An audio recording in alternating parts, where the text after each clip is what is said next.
এ রিয়াদ, এদিকে আয়।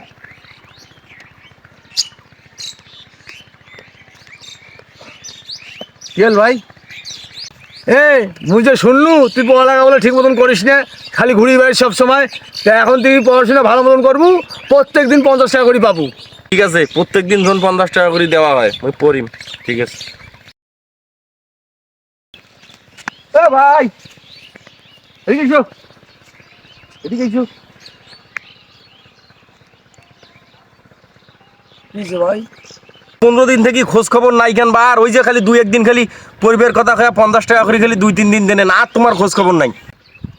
আরে ডিম রে ভাই, মুই কিছুদিন থেকে অসুস্থ। তুই যেদিন থেকে করছিস সেদিন থেকেই মুই অসুস্থ। ডিম মুই ভাই। মুই জানো না তোমরা মুখ ঠকাইছেন? ওই যে কয়টা হয়ে গেছেন, আর তোমার খোঁজ খবর নাই, তোমার তো ঠকাইছেন মুখ। মা, তুই কি মুখ ঠকালু? ভাই মুই পশ্চ থেকে কিন্তু কোনো পরামর্শ করো নাই।